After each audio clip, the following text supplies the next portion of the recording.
Sweat ran down Mike Thompson's face as he clenched his fist around the yellow envelope that would change everything. Inside those crumpled papers was the evidence that would destroy his family forever. His younger brother Paul had stolen $85,000 from the company they had built together with their own hands, brick by brick, following the legacy left by their father. If you want to discover how this ordinary family faced the worst day of their lives, hit like now, subscribe to the channel, and tell us in the comments, would you report your own brother? Your answer could save a life. Mike was sitting in the cab of his blue Ford pickup, parked outside the Morrison Agricultural Equipment Factory, where he had worked as a supervisor for 12 years. It was a typical Tuesday in May in Moore, Oklahoma, but nothing about that day would be typical. The sky was clear, with a few white clouds lazily scattered across the endless plains horizon. The temperature read a comfortable 72 degrees Fahrenheit, and a gentle breeze swayed the American flags hanging from the poles along Main Street. But Mike couldn't see the beauty of the day. His brown eyes were fixed on that cursed envelope, and his mind replayed the moment when he discovered Paul's betrayal 3 days earlier. It all began when Margaret Chen, the accountant at Thompson Construction Company, called Mike on Monday morning. Her trembling voice carried the weight of a terrible discovery. "Mike, we need to talk. I found some irregularities in the accounting books from the last 2 years. I don't want to talk over the phone, but it's serious. Very serious."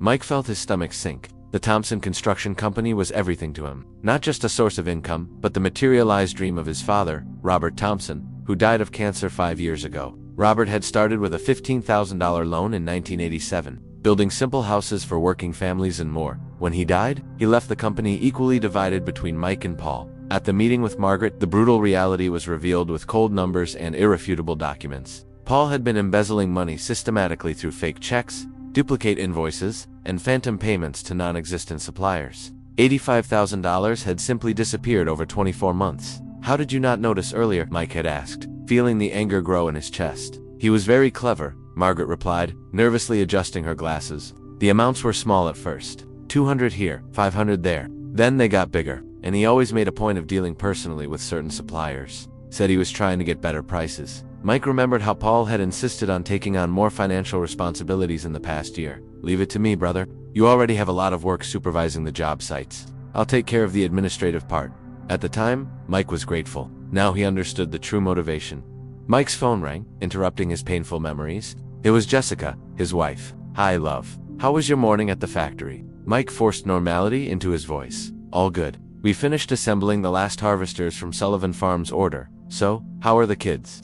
"Danny is obsessed with that documentary about tornadoes that aired yesterday on the Discovery Channel. He won't stop talking about supercells and wind shear. Sophie is playing with her dolls in the backyard. Oh, and Paul called a few minutes ago." Mike's heart raced. "What did he want?"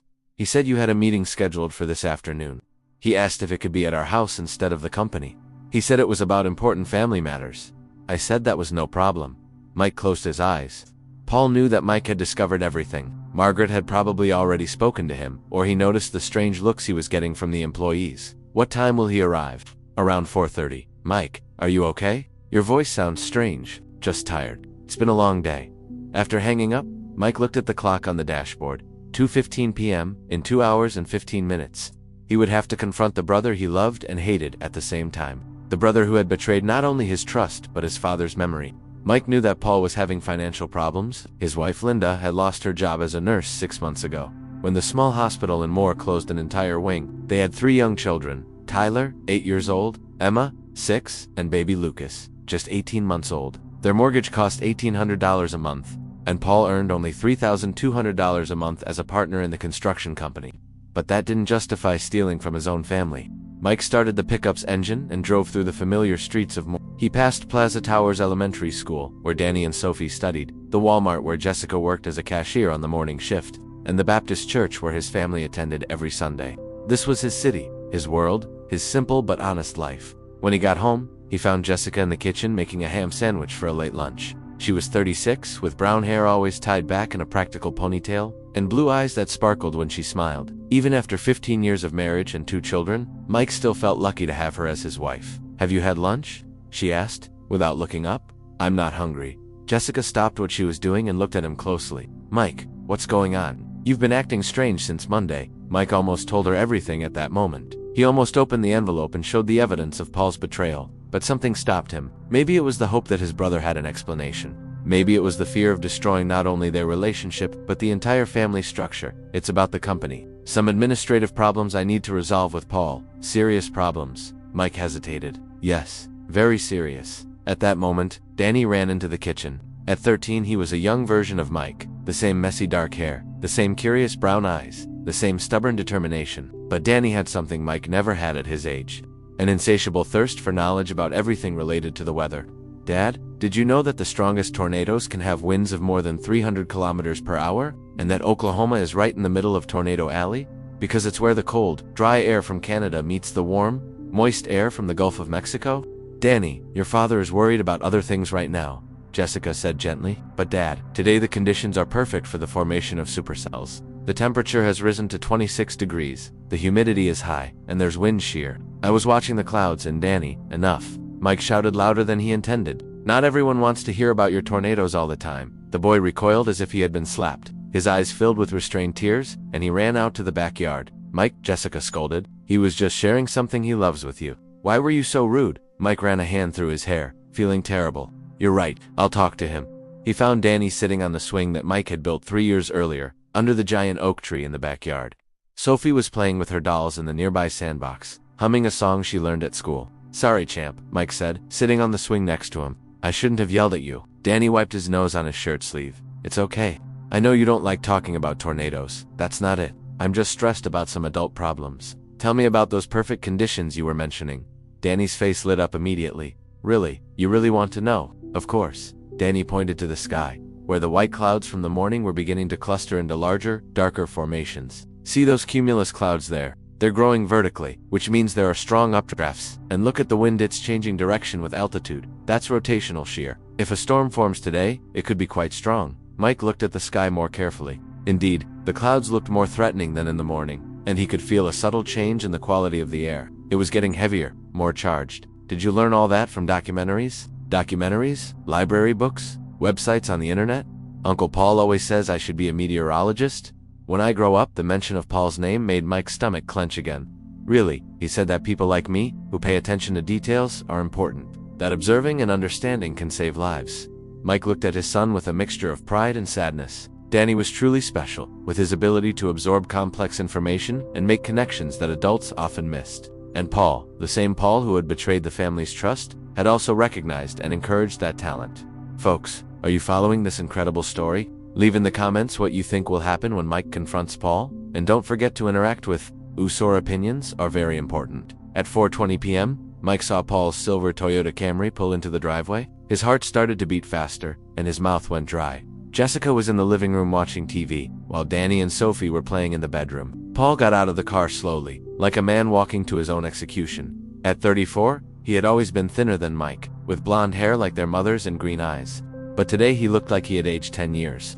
There were dark circles under his eyes, and his clothes looked like they had been worn for several days in a row. Hi, Jessica, Paul said, forcing a smile as he walked through the front door.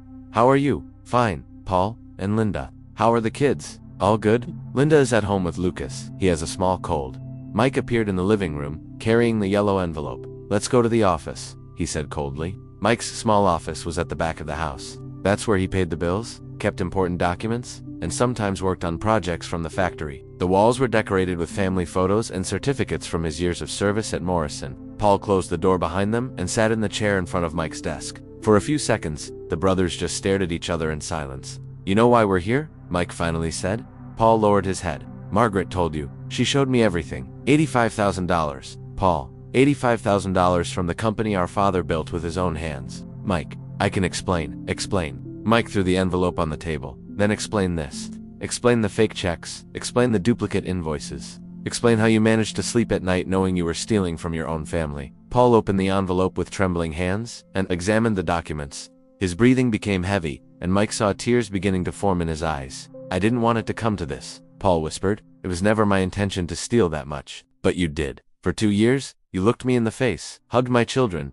ate at my table, and all the while you were stabbing me in the back. I was desperate. Paul exploded. Standing up from the chair, Linda lost her job. Lucas got sick and needed surgery. Tyler needed braces. I had $15,000 in medical bills alone.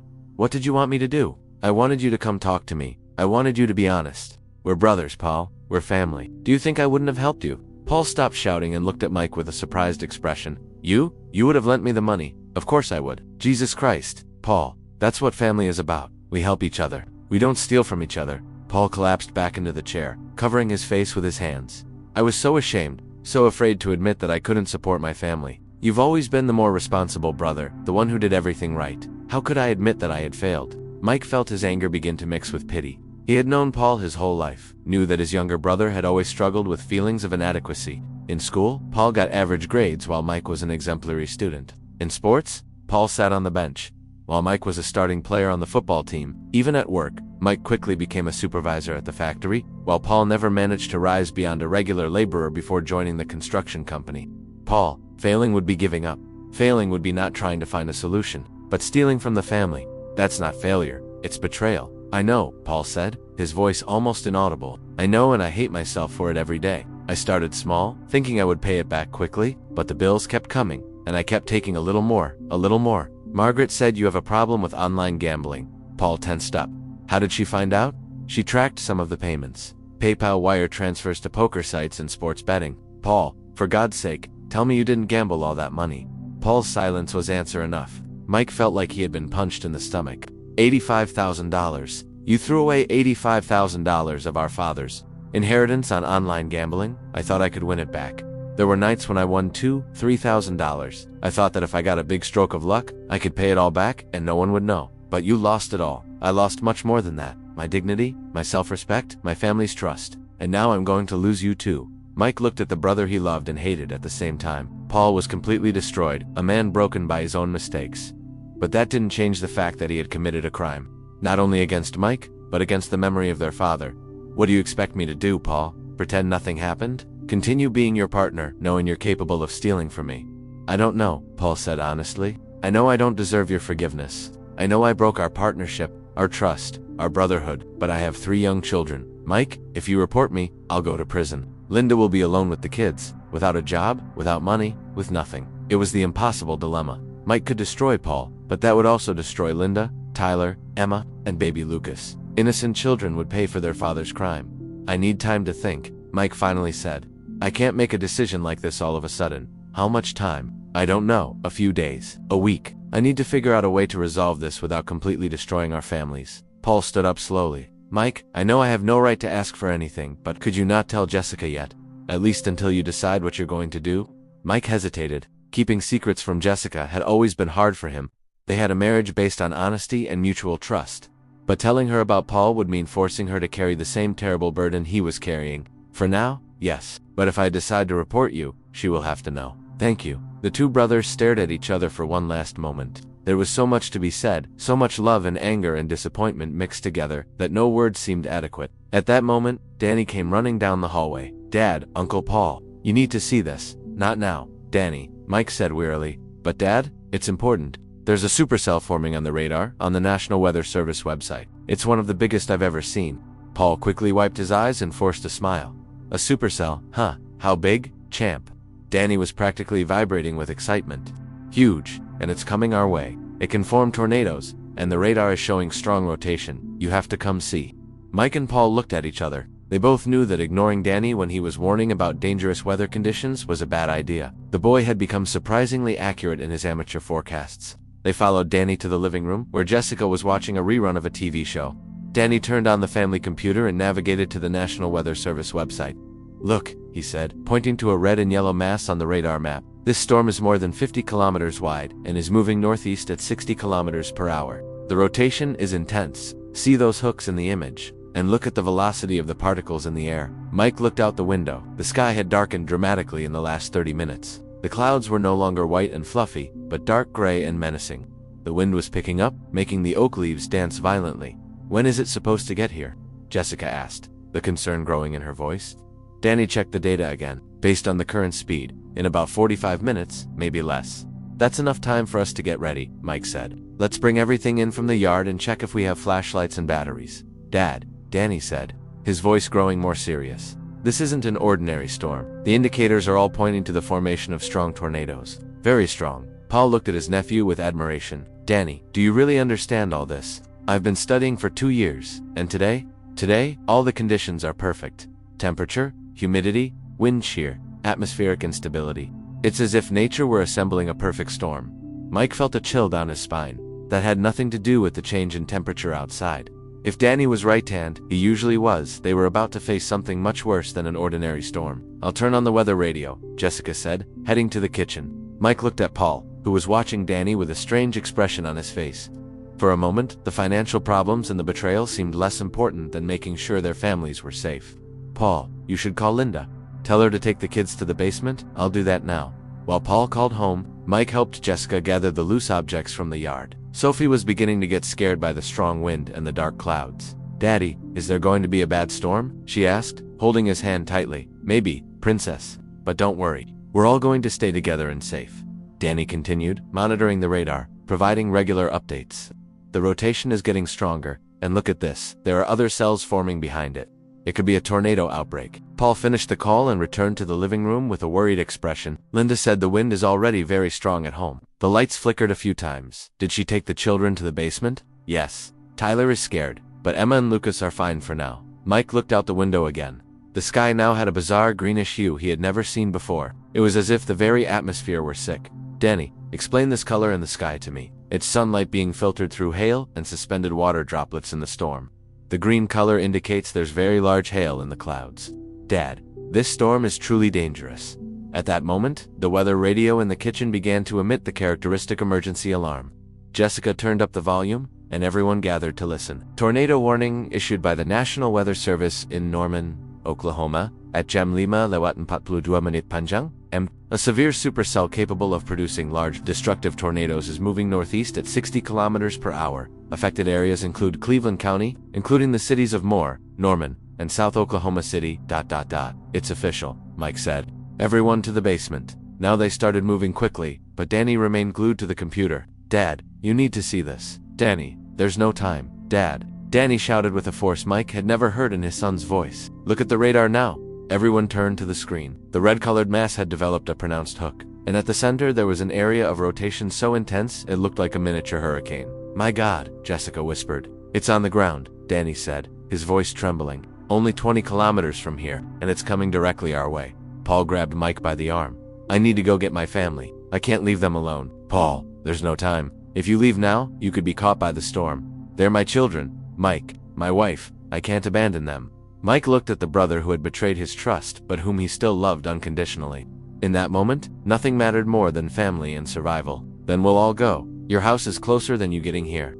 "We'll go by car." "Mike." "No," Jessica protested. "It's too dangerous. I can't let Paul face this alone, and I can't let Linda and the children face it alone either." Danny looked once more at the radar and then at his father. "If we're going, we have to go now. The tornado is accelerating." At that moment, as if nature wanted to confirm the urgency of the situation, a gust of wind so strong hit the house that all the windows shook. Sophie began to cry, and Jessica picked her up. "Everyone to the car," Mike shouted over the increasing roar of the wind. "We'll get Linda and the kids, and then decide where it's safest to stay." As they ran to Mike's pickup, Danny looked back one more time at the sky. What he saw made him stop halfway. The giant cloud was descending toward the ground like a solid, dark wall, and in the middle of it, just visible against the stormy backdrop, a cylindrical shape was materializing. A funnel? Danny took a deep breath and shouted with all the strength of his lungs. "Run! The tornado is here!"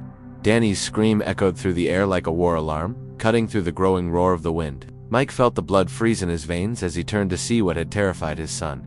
There it was. A tornado beginning to form, still fragile and translucent, but growing with each passing second. It was like watching a monster awaken from a deep sleep, stretching and gathering strength to devastate everything in its path. "Get in the car now," Mike shouted, pushing Jessica and Sophie toward the pickup. Paul was paralyzed, staring fixedly at the swirling mass of wind and debris that was beginning to take shape on the horizon. "Linda," he whispered. "My babies." Mike grabbed his brother by the shoulder and shook him violently. "Paul, we're going to save your family, but only if we move now."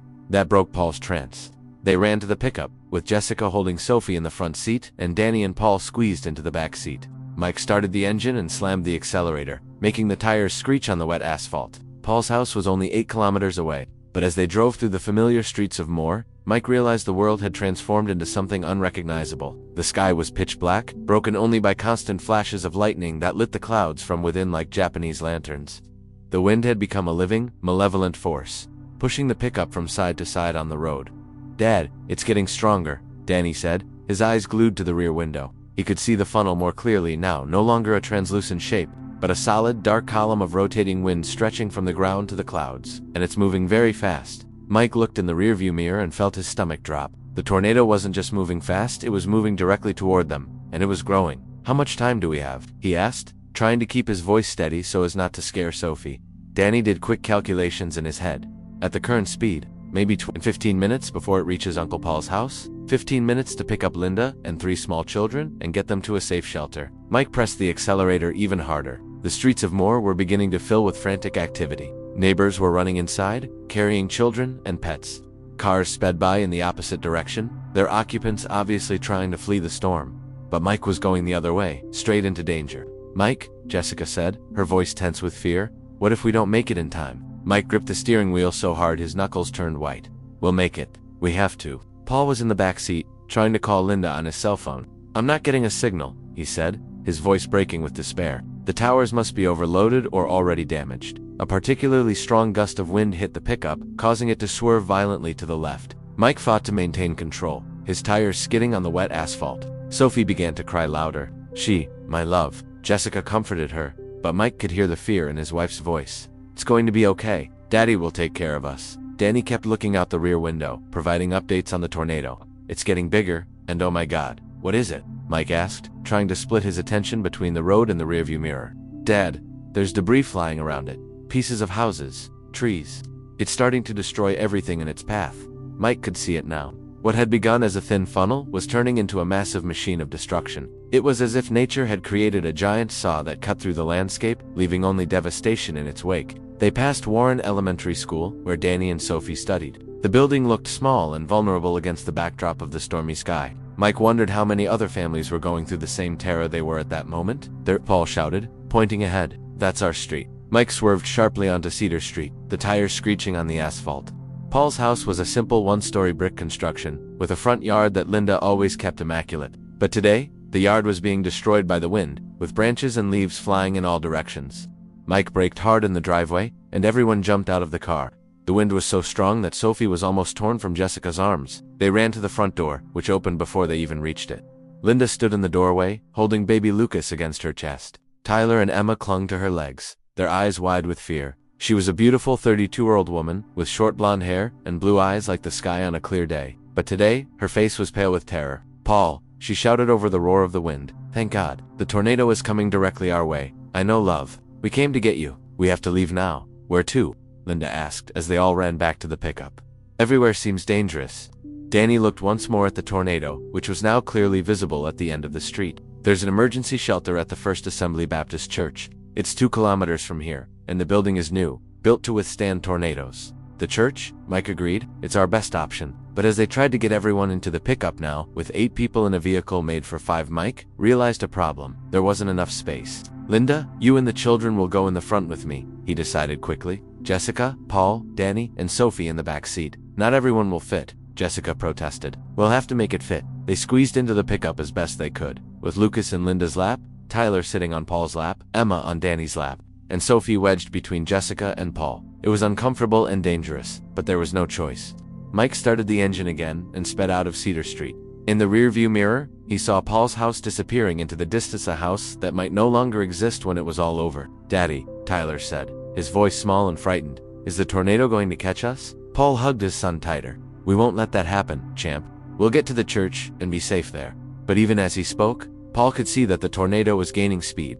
What had started as a distant formation was now clearly visible and moving with terrifying speed. It was like trying to outrun a freight train coming directly at them. Danny kept monitoring the storm's progress. "It's about 2 kilometers behind us, but it's moving at 80 kilometers per hour. And it's getting bigger." "How much bigger?" Mike asked, though he wasn't sure he wanted to know the answer. "At least 800 meters wide at the base." "And the height, Dad?" "It goes from the ground to the clouds. It's an EF4, maybe EF5. Mike knew enough about tornadoes to understand what that meant. An EF5 was the highest category on the enhanced Fujita scale winds of more than 300 kilometers per hour, capable of destroying practically any man-made structure. Only the most robust underground shelters could offer protection against a force of nature of that magnitude. The First Assembly Baptist Church appeared ahead, a modern building of concrete and glass that had been built only 3 years earlier. Mike knew the congregation had invested in an emergency shelter in the basement, designed specifically to withstand intense tornadoes.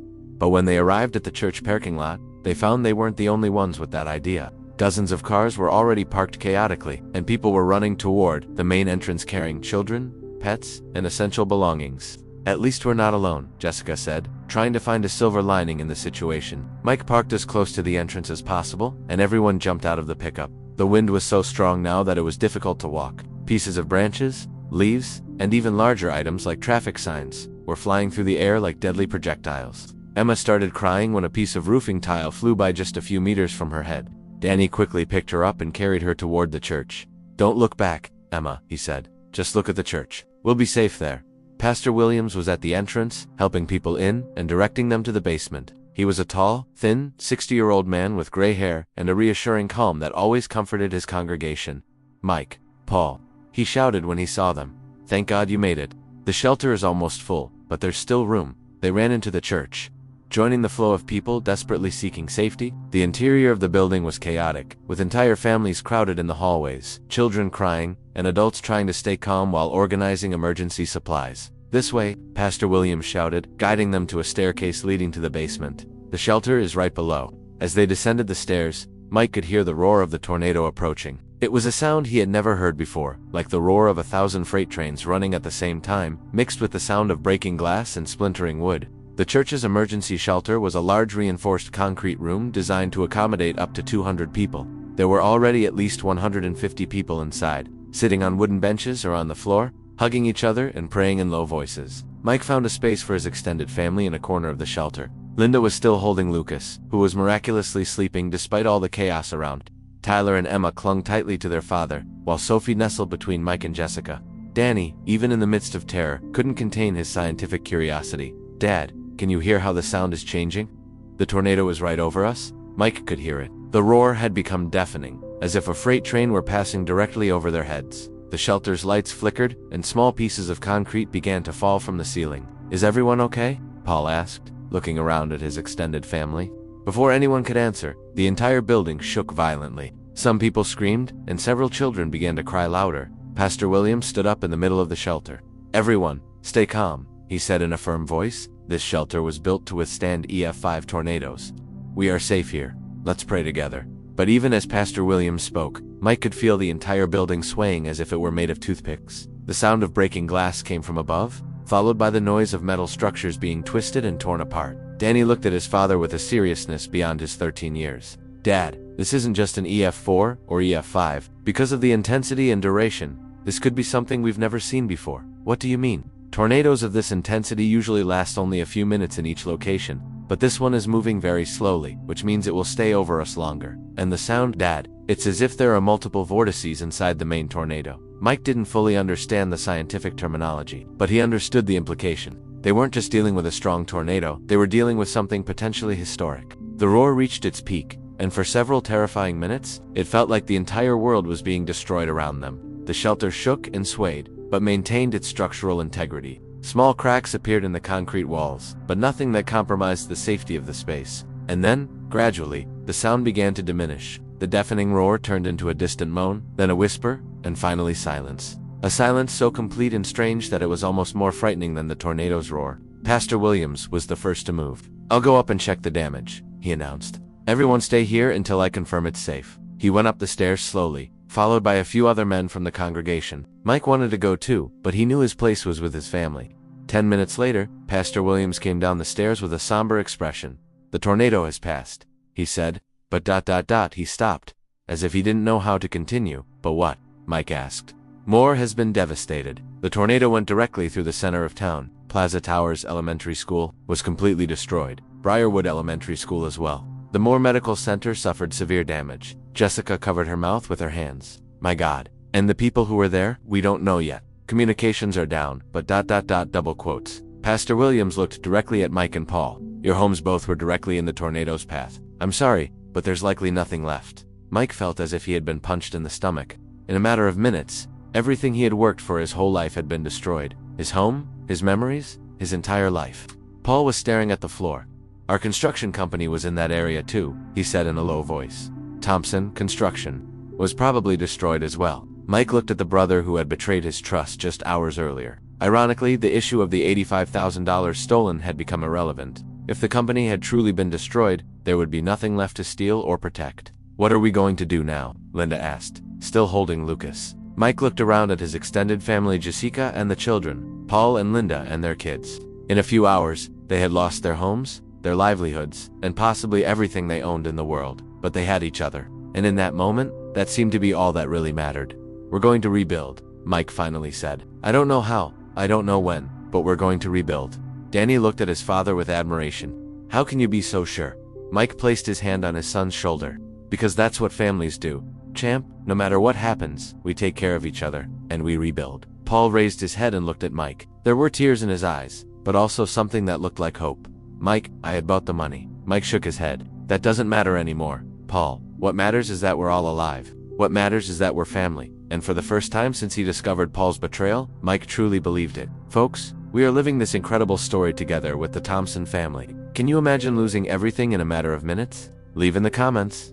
Which part moved you the most so far? And keep following because we still have a lot of story ahead. The morning after the tornado brought a surreal silence to Moore, Oklahoma. Mike Thompson woke up on the church shelter's concrete floor, his body sore and his mind still trying to process the events of the last 24 hours. Around him, dozens of other displaced families were beginning to wake up, children whimpering softly while adults whispered plans for the day. Pastor Williams had managed to obtain some preliminary information through a battery-powered radio. The tornado that hit Moore was classified as an EF5, with winds of up to 320 kilometers per hour. Its path of destruction was 43 kilometers long and up to 2 kilometers wide in some spots. It was one of the most powerful tornadoes ever recorded in Oklahoma. 24 confirmed dead so far, Pastor Williams somberly announced to the gathered group. More than 300 injured, and the numbers may arise as search and rescue teams reach the hardest-hit areas. Mike hugged Jessica tighter, thanking God that his family had survived intact. Sophie slept nestled between them, while Danny sat nearby, listening closely to every word about the disaster. Paul had been awake for hours, holding Lucas while Linda still slept with Tyler and Emma, snuggled at her side.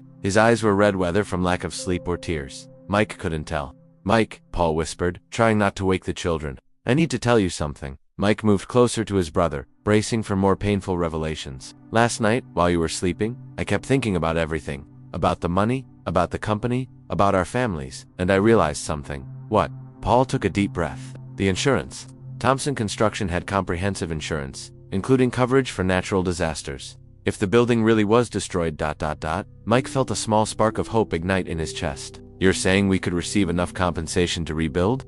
More than that? The insurance covers not only the building and equipment, but also loss of revenue for up to 2 years. With $85,000, plus the insurance payout, we could not only rebuild but expand. Mike was silent for a moment, processing this information. Paul, you're suggesting we use the money you stole as seed capital to rebuild the company? I know how that sounds, and I know I have no moral right to suggest anything after what I did. But Mike, this might be our chance to turn something terrible into something positive, and your gambling problem. How do I know you won't just throw it all away again?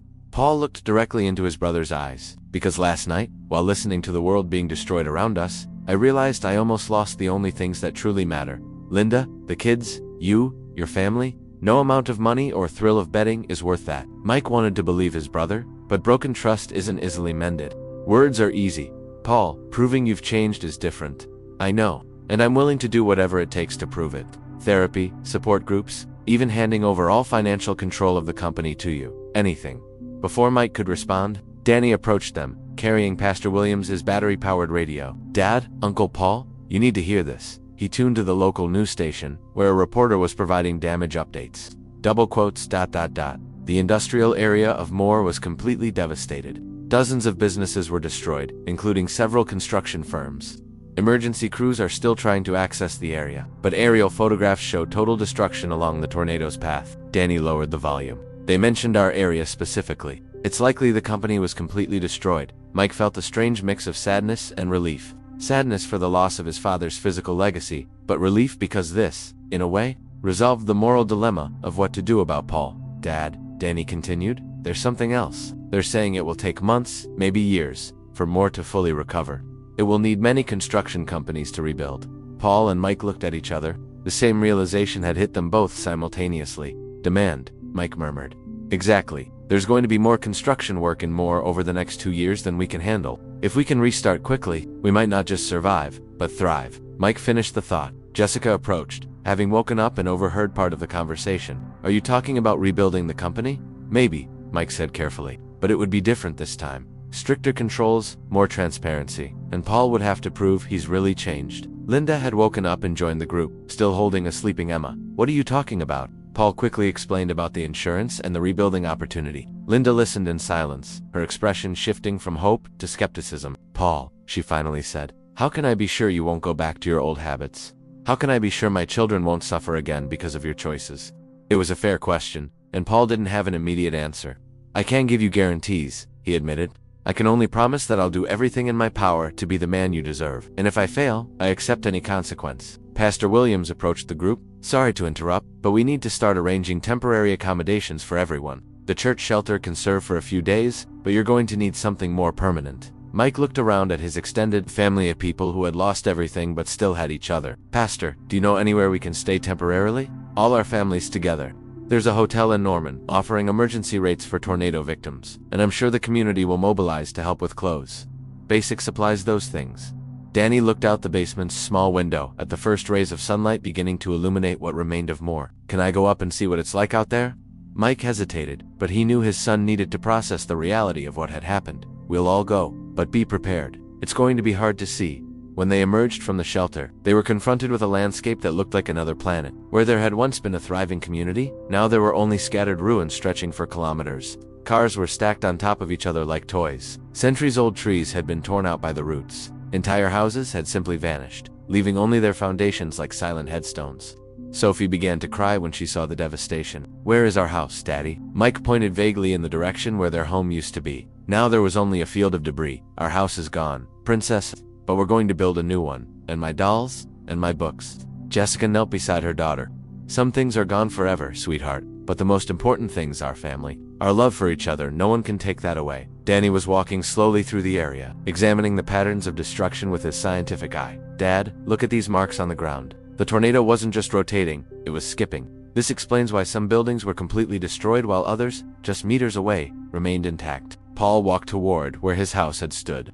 When he reached the spot, he found only the concrete foundation and a few scattered pieces of red brick. Everything else, the memories of Tyler taking his first steps in the living room, Emma learning to ride a bike in the front yard, Lucas babbling his first words, had been carried away by the wind. 20 years of life, he murmured. Gone in 20 minutes. Mike placed a hand on his brother's shoulder. "But you're alive. That's what matters. How can you be so positive?" "We lost everything, Mike. Everything." Mike looked around at the devastated landscape, then at their families gathered among the ruins. "We didn't lose everything. We lost things. We lost buildings. But we didn't lose each other. And as long as we have that, we can rebuild anything." Linda approached, carrying Lucas. "Mike's right. Things can be replaced. People can't." Tyler and Emma were cautiously exploring the debris of their former home, searching for anything familiar. Tyler found one of his toy trucks, dented but recognizable. "Look, Dad, my favorite truck, even damaged." The little toy represented continuity, a link between the life that had been destroyed and the one to come.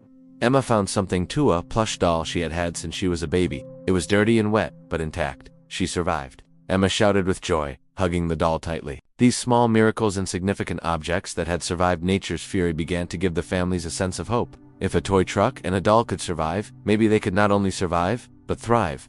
Pastor Williams joined them at the site of Paul's former home. "You know, in 40 years of ministry, I've seen many disasters. Hurricanes in Louisiana, tornadoes in Texas, fires in California, and I learned one thing. It's not what you lose that defines you. It's how you respond to the loss."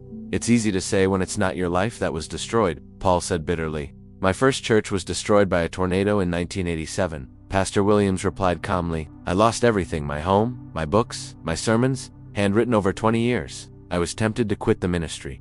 "What made you continue?" "The community. People who had lost even more than I had came to me seeking spiritual guidance. I realized my role wasn't to have all the answers, but to be present during the hardest questions." Mike looked at Pastor Williams with newfound respect. "And now this is the 4th church I'm building. Each one better than the last. Not because the buildings were better, but because the community grew stronger through adversity." Danny had continued his scientific exploration of the area and came running back. "Dad, you need to see this." He led them to where Thompson Construction's office had been. As expected, the building had been completely destroyed. But among the debris, Danny had found something extraordinary. "Look," he said, pointing to a steel safe that had been partially buried by the rubble but remained intact. Mike recognized the safe immediately. It was where his father kept the company's most important documents, contracts, insurance policies, legal documents. "If the safe survived," Mike said slowly, then ... All the insurance policies are in there, Paul finished, and all the pending contracts. They spent the next hour carefully digging around the safe, removing pieces of concrete and twisted metal. When they finally managed to open it, they discovered that the interior was dry and intact. There they were, 3 different insurance policies, including the comprehensive natural disaster coverage Paul had mentioned. Contracts totaling $250,000 for projects that were supposed to start in the coming months. And, most importantly, the original Thompson Construction and Corporation documents, signed by their father in 1987. "It's like Dad is giving us a second chance," Paul said, his voice choked with emotion. Mike held the documents, feeling the weight of responsibility, or testing us to see if we're worthy of his legacy.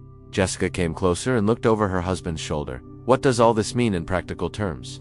Mike did some quick math. "It means we have enough capital not only to rebuild, but to expand significantly. With the demand there will be to rebuild more, we could triple the size of the company over the next 2 years.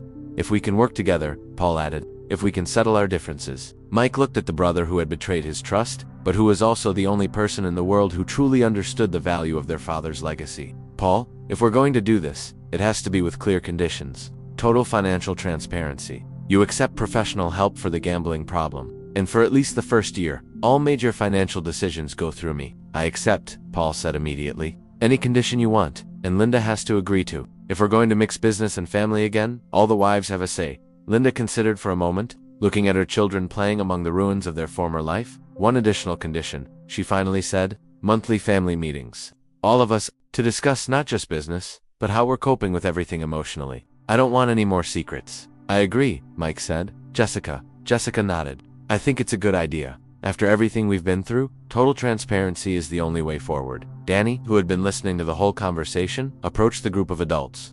"Can I suggest something?" he asked. Mike smiled. Even amid the devastation, his son kept thinking and observing. "Sure, champ. What do you have in mind? If you're going to rebuild the company, why not do it differently this time? Specialize in construction resistant to natural disasters." The adults paused and looked at the 30-year-old. "Explain," Paul asked. Danny gestured toward the surrounding debris. "Look at what survived and what was destroyed. The church where we stayed reinforced concrete construction with deep foundations, intact. That house over there," he pointed to a structure a few blocks away, "was built with newer hurricane-resistant standards, walls still standing." Mike began to understand where his son was going. "You're suggesting we specialize in constructions that can withstand tornadoes? Not just withstand, survive and protect people. Safe basements, safe rooms, modular construction that can be rebuilt quickly if damaged. With climate change, storms like this are going to be more common." Jessica looked at her son with admiration. "Danny, that's brilliant." Paul was considering the idea seriously. There would be a market for that, especially after yesterday. People will want to feel safer, and it wouldn't be just here and more, Mike added, growing excited at the possibility. All of Tornado Alley, Texas, Kansas, Nebraska, millions of people who live in fear of storms like this. Linda was gently rocking Lucas, but her eyes lit up with interest. "It would be like turning our tragedy into purpose, using what we learned to help other families feel safer." Pastor Williams, who had come closer to listen to the conversation, nodded approvingly. "Sometimes God uses our darkest moments to light a path we never would have considered before." Tyler, who had been playing with his damaged truck, looked up. "Daddy, does that mean we're going to help other people stay safe like we did?" Paul knelt beside his son.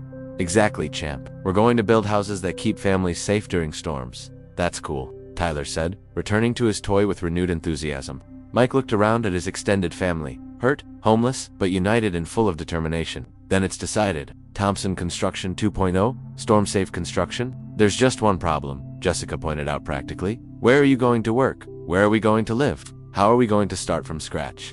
It was a valid question. They had a vision and potential capital, but no physical infrastructure. "We'll start small," Mike decided. "Rent a temporary space, buy used tools. Hire some of our former employees if they want to come back." "And what about housing?" Linda asked. Pastor Williams interjected. "The church has contacts with emergency housing agencies. We can get temporary trailer homes for you through FEMA. It's not luxurious, but it's functional." Sophie, who had been quietly playing with a doll Jessica had bought at the hospital convenience store, looked up. "Are we going to live in trailers like in the movie we watched?"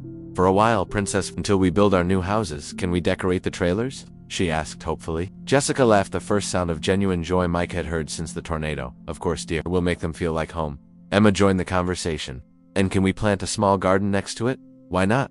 Linda replied. "A mobile garden. When we move to our permanent homes, we'll transplant everything." Mike watched his family making plans, turning a terrible situation into an adventure. Children were resilient in a way adults often forgot how to be. "I need to make some calls," he said. First, the insurance company. Then, some of our former employees. Let's see how many are interested in restarting with us. Paul pulled his cell phone from his pocket. I still don't have a signal. You Mike checked. Nothing. The towers must have been damaged. There's a working payphone at the gas station 2 kilometers from here. Pastor Williams offered. I saw people making calls there earlier. Let's go there then. But first, let's secure a place to stay tonight. We can't keep sleeping on the church floor. They walked back to the pickup, which had miraculously survived the night without significant damage. As they drove through Moore's devastated streets, they could see the true scope of the destruction. Entire neighborhoods had been completely wiped off the map. Plaza Towers Elementary School was a pile of concrete rubble and twisted steel. Cars were stacked in impossible heaps. An entire house had been deposited in the middle of a football field, completely intact but in the wrong place. My God, Jessica murmured. How does anyone survive something like this? By being smart, being lucky, and having people who care enough to come for you, Mike replied, looking in the rearview mirror at Paul. Despite all the problems between them, Mike knew he had made the right decision in going to get Paul's family. Family meant being there in the hardest moments, even when there was hurt and betrayal in the middle. At the gas station, Mike got through to the insurance company. The conversation was surprisingly positive. They had already sent assessment teams to Moore and expected to process claims quickly to help rebuild the community. Initial estimate based on coverage, Mike asked for the building and equipment, $350,000. For loss of revenue, up to $150,000 during the reconstruction period. We'll have final numbers within a week. $500,000? It was more money than Mike had imagined. Combined with the $85,000 that Paul had borrowed, they would have more than enough capital to restart. Paul was able to reach 3 of their former employees. 2 were interested in coming back to work, especially considering the demand there would be for reconstruction. The 3rd had decided to move to Texas to live with relatives. Tony and Marcus want to meet with us tomorrow, Paul reported. And Tony said he knows a carpenter specialized in hurricane-resistant construction who might be interested in joining us. The pieces were starting to come together. It wouldn't be easy, but it was possible. They drove to Norman, where they got to adjoining rooms at the Holiday Inn that was offering emergency rates. It wasn't luxurious to double beds in each room. 8 people sharing 2 bathrooms, but it was clean, dry, and had air conditioning. That night, after a simple dinner at the hotel restaurant, the 2 families gathered in Mike's room to plan the next steps. First priority, Mike said, is securing temporary housing. Pastor Williams is going to help us with the FEMA trailers. Second priority, Paul added, is finding a space for a temporary office and workshop. Third priority, Jessica contributed, is getting the kids enrolled in schools. Life has to go on. Danny was sitting on the bed, taking notes in a pad he had bought at the hotel convenience store. Dad, I've been thinking about specializing in storm-resistant construction. I need to research more about the latest techniques. Norman's library probably has computers with internet, Linda suggested. You could go there tomorrow while we take care of the practical matters. Good idea. And Danny, Mike said, I want you to document everything. Your observations about the tornado, about what worked and what didn't, about the construction techniques we want to use. It could be valuable for marketing later. Sophie was lying between Mike and Jessica, almost asleep. Daddy, she murmured drowsily, is our new house going to be tornado-proof? As tornado-proof as we can make it? Princess. Good. I didn't like being scared. Mike kissed his daughter's forehead. No child should have to go through the terror Sophie had experienced. If he could help prevent other families from going through the same, all the effort would be worth it. Mike, Paul said softly, thank you for forgiving me a second chance, for not giving up on the family. Don't thank me yet, Mike replied. Thank me in 2 years when we've built something our father would be proud of. He would be proud of how you handled all this, the leadership you showed, the way you kept the family together. Mike looked at his younger brother who had made terrible mistakes but was genuinely trying to make amends.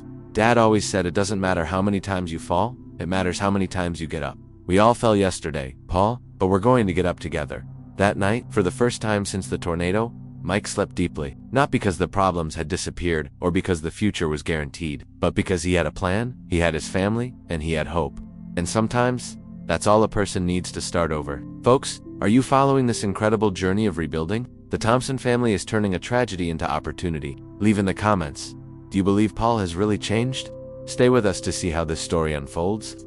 6 months after the tornado, Mike Thompson was standing in the middle of what would one day be the new Thompson construction building, watching his crew install the reinforced steel beams that would form the storm-resistant structure of the building. The November air was cold and biting, but the sky was clear, a welcome change after the summer months when every cloud on the horizon made his heart race. Moore's reconstruction had progressed more quickly than anyone had predicted. Where there had once been debris and devastation, new buildings were now rising, streets repaired, and signs of life returning to normal. But for Mike, normal had taken on a completely different meaning. "Dad, the foundations are 12% deeper than the code requires," Danny reported, approaching with a clipboard in hand and a yellow hard hat on his head. At 14, he had become the company's unofficial technical specialist, spending weekends on the job site and afternoons at the library researching the latest disaster-resistant construction techniques. "And the anchoring system?" Mike asked. "Installed with high-tension steel cables, anchored 20 feet deep into the bedrock. This building could withstand a direct EF5 tornado." Mike smiled. His son had found his passion, and it was clear that Danny would be an engineer or architect one day. The tornado's trauma had turned into a scientific determination to understand and overcome nature's forces. Paul approached them, carrying revised architectural plans. In the past 6 months, he had changed drastically. He had lost 15 kilos, had less pronounced dark circles under his eyes, and for the first time in years, seemed truly at peace with himself. The architect finalized the drawings for the safe room, he said, unrolling the plans. 15 by 20 feet, 8-inch reinforced concrete walls. Hurricane-rated steel door, independent ventilation system. Mike examines the drawings, and the cost. $22,000 more, but worth every cent. If something like May happens again, 40 people can shelter here safely. It was a fundamental difference in the new Thompson construction. Before, they built for the lowest possible price, cutting costs where they could. Now, they built to save lives, and clients were willing to pay the premium for added safety. "How's the Morrison project schedule?" Mike asked. Paul checked his clipboard. "On time. The family will be able to move into the new house next week." And Mike, they were so impressed with the work that they recommended us to 3 of their neighbors. The Morrison project had been a milestone for the new company, a family that had lost everything in the tornado hired Thompson Construction to build a replacement home with all the most advanced safety features available. Underground safe room, impact-resistant windows, reinforced roof, deep foundations. It cost 40% more than a standard build, but the Morrisons said they couldn't put a price on peace of mind. "How many projects do we have on the schedule for the next 6 months?" Mike asked. 17 residential houses, 3 commercial buildings, and 2 schools. Paul replied with evident pride in his voice, and all with storm-resistant specs. It was more work than the old company had done in 2 years. The demand for safe construction had proven greater than they had anticipated, not just in Moore but throughout Oklahoma and neighboring states. Danny pointed to a white van pulling into the job site. "Dad, I think that's the Oklahoma Educational Television crew." Mike had reluctantly agreed to participate in a documentary about post-disaster recovery. The TV station wanted to show how local companies were adapting and thriving after the tornado. The reporter, a woman in her early 30s named Sarah Martinez, approached with a cameraman. "Mr. Thompson? I'm Sarah Martinez from OETA. Thank you for having us." "No problem. Although I'm not sure our story is that interesting." "Believe me, it is. A family company that was completely destroyed and reinvented itself as a leader in disaster-resistant construction. It's exactly the kind of inspiring story people need to hear." They spent the next hour filming on the job site, with Mike and Paul explaining the various safety features they were incorporating into the new building. Danny was a natural standout, explaining the science behind the design specifications with contagious enthusiasm. "Danny, what grade are you in?" Sarah asked. "Ninth grade, but I'm taking advanced physics and math courses at the community college on weekends." "And do you want to work in the family business when you grow up?" Danny looked at his father and uncle. "I want to study structural engineering and then come back to help make buildings even safer. There's a lot more we can learn about how to protect people from natural disasters." After the film crew left, Mike found Paul standing alone by the pickup, looking at the new family photos in his wallet. "How are things at home?" Mike asked. "Better, much better. Linda is talking to me again without seeming like she's walking on eggshells. The kids, well, Tyler still has occasional nightmares, but Emma and Lucas are adapting well. And you? How are you handling everything?" Paul closed the wallet and looked directly at Mike. "I've been 6 months and 2 days without gambling. I go to Gamblers Anonymous meetings twice a week, and for the first time in years, when I wake up in the morning, I don't feel like running away from my own life." Mike nodded. Paul's recovery had been one of the most surprising aspects of the past months. The man who had nearly destroyed the family with his betrayal had become a reliable business partner and a brother Mike could count on again.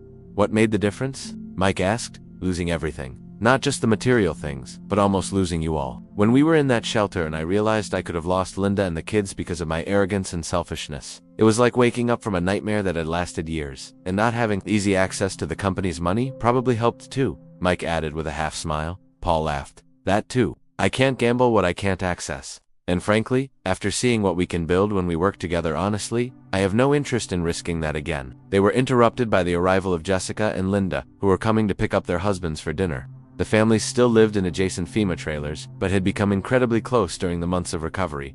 "How was the day?" Jessica asked, giving Mike a kiss. "Productive.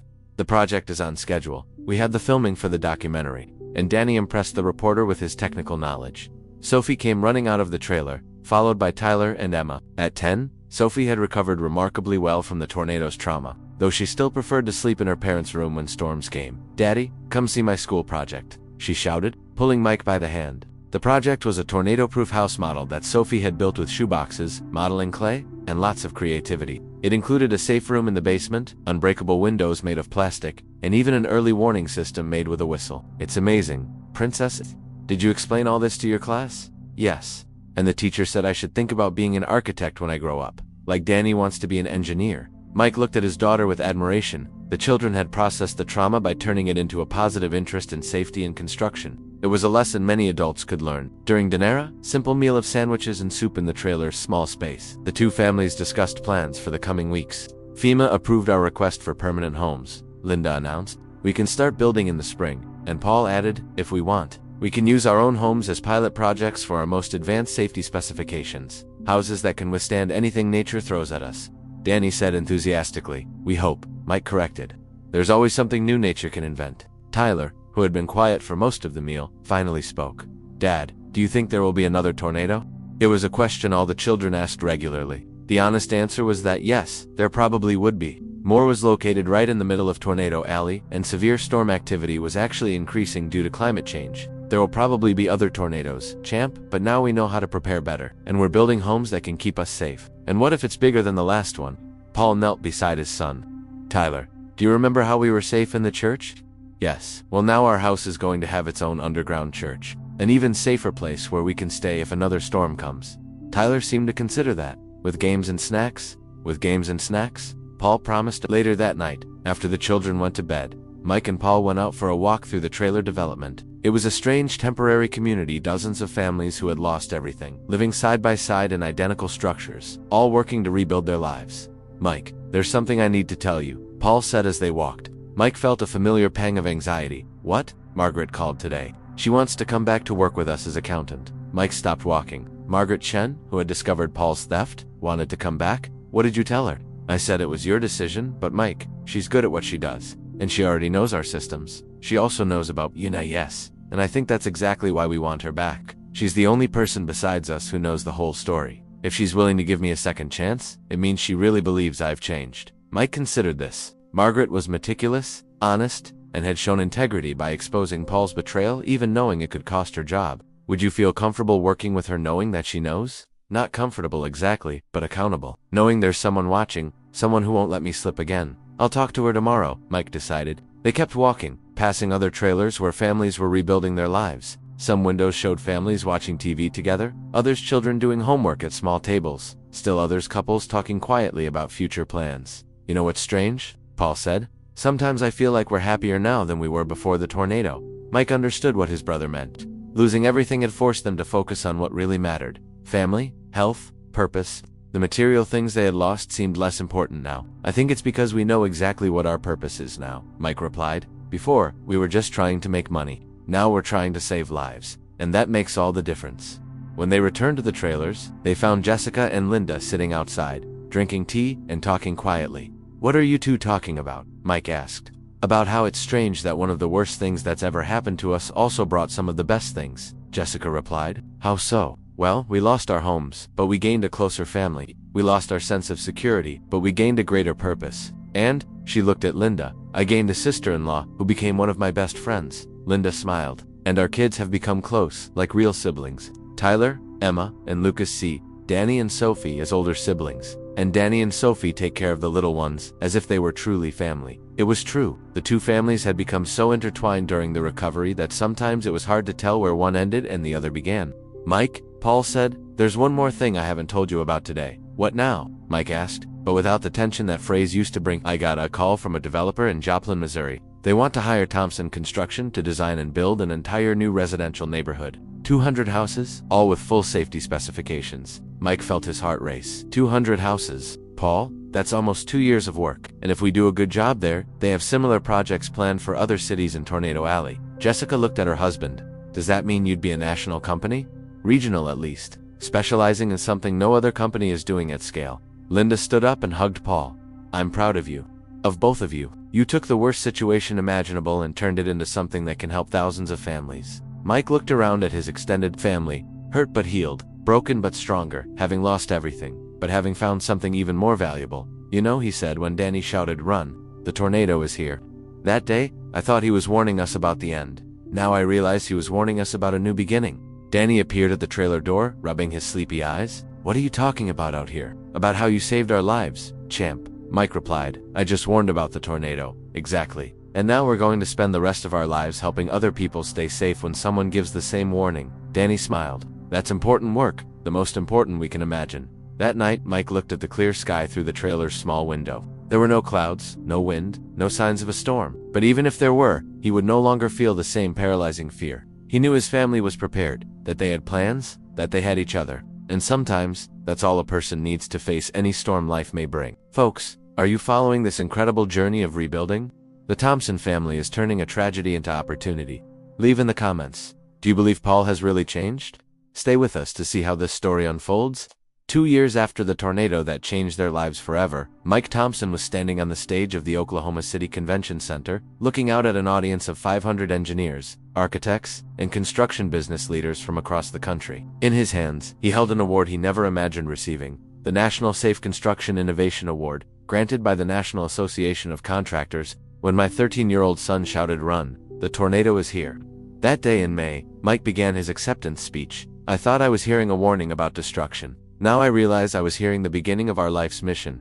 In the audience, Jessica sat in the front row with Sophie beside her, both radiant with pride. Paul and Linda were a few seats away, with Tyler, Emma, and Lucas. And in the back, Danny, now 16, and already accepted 2-3 universities with full scholarships in engineering, was filming everything with a smile that lit up his face.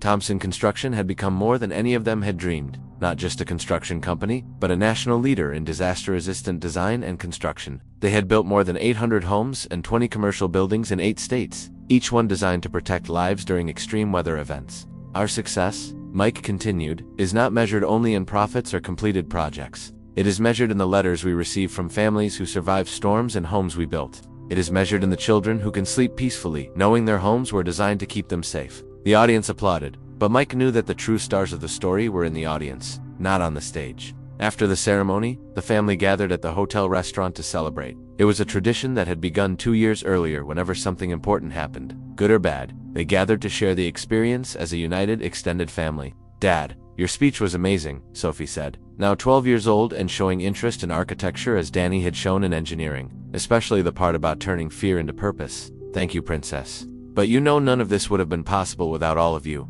Danny leaned across the table, his eyes shining with the passion that had become his trademark. Dad, did you see the latest data on the effectiveness of our constructions? What data? Remember the storm that hit Joplin last month? 3 of our houses were directly in the path of an EF3 tornado. 0 injuries, minimal structural damage. The families didn't even need to evacuate. They stayed in the safe rooms until the storm passed. Mike felt that familiar tightness in his chest, not of fear this time, but of deep pride. And the conventional houses in the area. 7 completely destroyed, 15 with severe damage. 2 deaths, unfortunately. Danny paused, his expression growing more serious. Dad, we're not just building houses, we're saving real lives. Paul, who had been listening quietly, leaned forward. Danny, do you think a day will come when we can build something that is 100% tornado-proof? Well, Danny said, assuming his young scientist posture, nature always finds a way to surprise us. But we're getting very close. The new composite materials we're testing, combined with deep anchoring systems and aerodynamic design, I'd say we're about 95% there. Tyler, now 10, looked up at his older cousin with admiration. Danny, when I grow up, can I work with you at the company? Of course, Tyler, but you're going to have to study a lot. Math, physics, science, and never stop asking questions. Emma, 8 years old, didn't want to be left out. And can I work too? Linda laughed. Emma, you can be anything you want. Engineer, architect, or something completely different. I want to be like you, Emma said with determination. I want to help families stay safe. Jessica watched the conversation with an expression of deep contentment. Do you realize you're creating a dynasty? An entire family dedicated to protecting other families? It's funny how life works, Mike reflected. 3 years ago, I was worried about Paul stealing money from the company. It felt like the end of the world at the time. Paul lowered his head, still carrying traces of shame even after all this time. Mike, I will never stop regretting those mistakes. And you shouldn't stop, Mike replied gently. But Paul, look where we've gotten. If you hadn't made those mistakes, maybe we never would have discovered our true calling. Do you really believe that? I do. Sometimes we need to completely break to discover what we're really made of. Lucas, now 4.5, was playing with his toy cars on the table, creating what he called tornado-proof houses with paper napkins. It was impressive how even the youngest child in the family had absorbed the family's mission. Daddy, Lucas said, lifting his head from his game, when the storm comes, I'm going to warn everyone, like Danny did. The entire table laughed, but it was a loving laugh. Lucas had grown up hearing the story of how his older cousin had saved the family with his warning shout.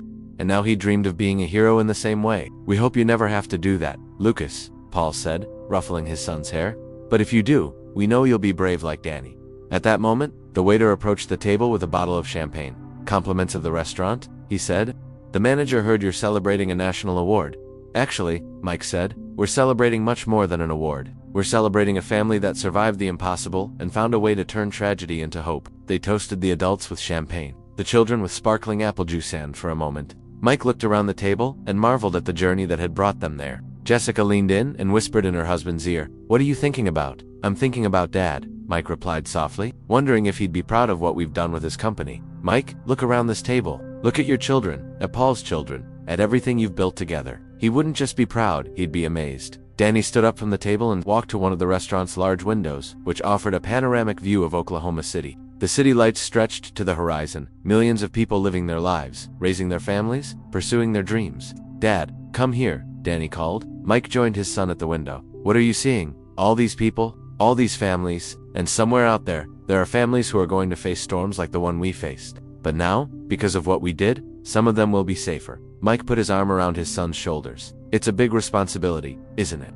The best responsibility we can have." Paul joined them at the window, followed by the others. Soon, the whole family was standing there, looking at the city that stretched out below them. "You know," Paul said, 3 years ago, when that tornado hit us, I thought it was the end of everything. The end of the company, the end of our family, the end of my dreams, and now," Linda asked, "now I realize it was the beginning of everything. The beginning of who we really are, of what we can really do together." Sophie squeezed in between Mike and Jessica. "Dad, do you think we're going to face another big tornado?" It was a question she occasionally asked, especially during storm season. Mike always answered honestly, "Probably yes, Princess. We live in a part of the country where tornadoes happen, but you know what the difference is now." "What?" "Now we don't just have hope of surviving. We have knowledge, we have preparation, and we have each other. And more importantly, we have the ability to help other people survive too." Tyler looked up at his uncle. "Uncle Mike, are you still afraid of storms?" Mike considered the question carefully. "I still have respect for them, Tyler. Respect for the force of nature, but fear, not like before. Because now I know that no matter what the storm brings, our family will face it together." Emma, always practical for her 8 years, asked the question that was on everyone's mind. "What are we going to do now, after winning the award and everything?" Mike looked at Paul, then at the children, then at their wives. "We keep going. We keep building. We keep learning. We keep growing. And we keep taking care of each other. And," Danny added with a mischievous smile, "I keep paying attention to the weather. Just to be safe." The family laughed, but everyone knew it was true. Danny had become the unofficial early warning system not only for the family, but for the entire neighborhood. His amateur forecasts were often more accurate than the official weather service. When they went home that night, the two families now lived in houses built side by side, each one a showcase of the most advanced storm-resistant construction techniques. Mike took a moment before going inside. He stood in the front yard, looking at the two houses they had built. They weren't the biggest houses on the block, nor the most expensive, but they were the safest. Every brick, every beam, every window had been chosen and installed with a purpose, to protect the families who lived inside. Jessica came out and joined him in the yard, admiring your work. "Thinking about how we got here. 3 years ago, we had everything and didn't know it. Today, we have even more, and we know exactly the value of every piece." "Do you regret anything?" Mike considered the question. "I regret that Paul went through so much suffering with addiction. I regret that we lost so many physical memories in the tornado. But I don't regret the journey that brought us here. Not even the scariest moments, especially not the scariest moments. It was in those moments that we discovered who we really are." At that moment, as if summoned by the conversation, Danny came out of the house carrying his tablet and joined his parents in the yard. "Dad, you need to see this," he said, showing the screen. It was an email from a family in Alabama. They had built their house using the public specifications that Thompson Construction made available online for free. The previous week, an EF4 tornado had passed directly over the house. The family had sheltered in the safe room they built following Danny's instructions, and they had all survived without injuries. "They want to thank us," Danny said, his voice choked with emotion. "They say we saved their lives, and we've never even met them." Mike felt tears forming in his eyes. "Danny, do you realize what this means? It means it works, that everything we went through, all the work, all the pain, was worth it." Jessica hugged the two men in her life. "It means you're not just building houses, you're building hope." Paul came out of his house and joined the group in the yard. "What are you talking about?" Danny showed the email to his uncle. Paul read silently, his expression changing from curiosity to deep admiration. "My God," he murmured, "we really did it, didn't we?" "Did what?" Mike asked.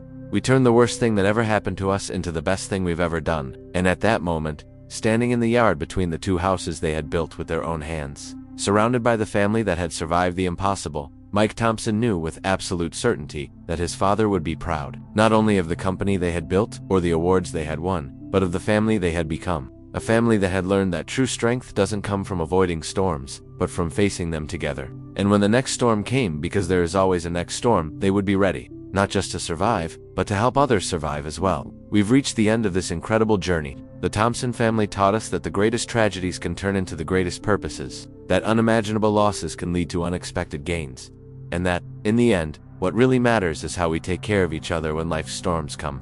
Thank you for following this story with us. If it touched you in any way, share it with someone who also needs to hear that it's possible to start over, no matter how strong the storm. And remember, whenever you hear someone shout, "Run," the storm is here. Whether it's a literal or metaphorical storm, that might be the beginning of something extraordinary. Leave your reflections in the comments and subscribe for more stories that will move and inspire you.